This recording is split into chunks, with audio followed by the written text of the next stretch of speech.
Assalamualaikum warahmatullahi wabarakatuh. Perkenalkan, nama saya Nanda Making dengan NIM 2023-47011.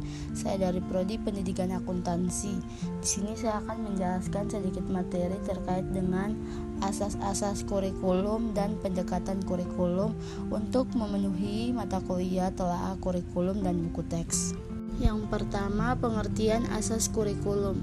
Asas kurikulum adalah sesuatu yang menjadi tumpuan berpikir dan pertimbangan dalam mengembangkan kurikulum di lembaga pendidikan untuk mencapai sebuah tujuan yang telah dicita-citakan oleh sekolah, perguruan tinggi, bangsa dan negara. Untuk itu, agar tujuan kurikulum tercapai sesuai dengan kebutuhan.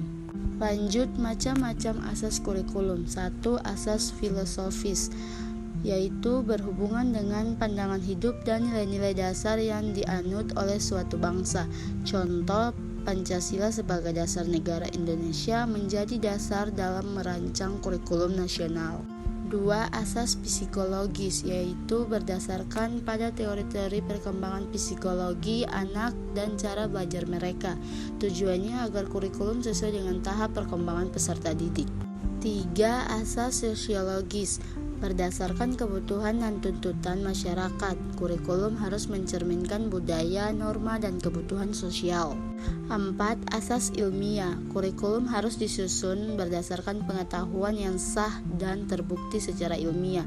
Materi pembelajaran harus berasal dari sumber-sumber yang kredibel dan sesuai perkembangan zaman. 5. Asas teknologis, penggunaan teknologi dalam proses pembelajaran dan pengembangan kurikulum.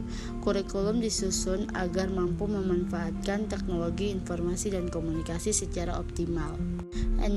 Asas ekonomis, menimbang efisiensi dan efektivitas dalam pengembangan dan pelaksanaan kurikulum, memastikan bahwa kurikulum tidak terlalu membebani peserta didik maupun lembaga pendidikan. Yang terakhir, 7. Asas organisatoris, kurikulum harus tersusun secara sistematis dan terstruktur, menjamin hubungan logis antar komponen kurikulum, tujuan, isi, metode, evaluasi. Lanjut, pendekatan kurikulum. Pendekatan kurikulum adalah cara pandang atau sudut pandang dalam merancang, mengembangkan, dan melaksanakan kurikulum. Pendekatan ini memengaruhi tujuan, isi, metode, dan evaluasi dalam proses pembelajaran. A. Jenis-jenis pendekatan kurikulum. 1. Pendekatan akademik. Pendekatan akademik atau subject-centered approach.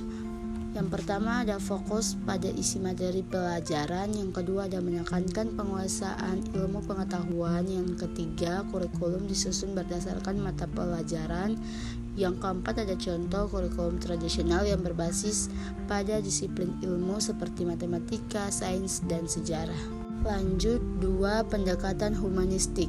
Yang pertama ada fokus pada kebutuhan minat dan potensi siswa, yang kedua mendorong perkembangan pribadi dan emosional siswa, yang ketiga guru berperan sebagai fasilitator, yang keempat ada contoh kurikulum yang menekankan pada pembelajaran aktif, diskusi, proyek individu. 3. Pendekatan teknologis. Yang pertama menekankan penggunaan teknologi dalam proses pembelajaran, yang kedua fokus pada efisiensi, efektivitas, dan hasil belajar yang terukur. Yang ketiga ada contoh pembelajaran berbasis e-learning, LMS, video pembelajaran interaktif. 4. Pendekatan rekonstruksi sosial. Yang pertama bertujuan untuk membentuk siswa agar peka terhadap masalah sosial. Yang kedua mendorong siswa untuk menjadi agen perubahan sosial.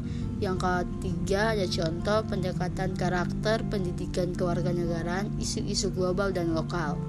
5. Pendekatan interdisipliner atau tematik. Yang pertama menggabungkan berbagai mata pelajaran dalam satu tema atau proyek. Yang kedua cocok untuk pendidikan dasar atau pendekatan berbasis proyek. Yang ketiga ada contoh tema lingkungan yang mengintegrasikan IPA, IPS, bahasa, dan seni. Yang terakhir ada kesimpulan. Asas-asas kurikulum dan pendekatan kurikulum merupakan fondasi utama dalam perencanaan dan pelaksanaan pendidikan yang efektif dan bermakna. Asas-asas kurikulum seperti asas filosofis, psikologis, sosiologis, dan ilmiah menjadi pedoman dalam merancang isi, tujuan, dan metode pembelajaran agar sesuai dengan perkembangan peserta didik dan tuntutan zaman. Mungkin itu saja materi yang dapat saya sampaikan. Bila ada kesalahan dalam pengungkapan tutur kata, saya memohon maaf yang sebesar-besarnya. Terima kasih. Wassalamualaikum warahmatullahi wabarakatuh.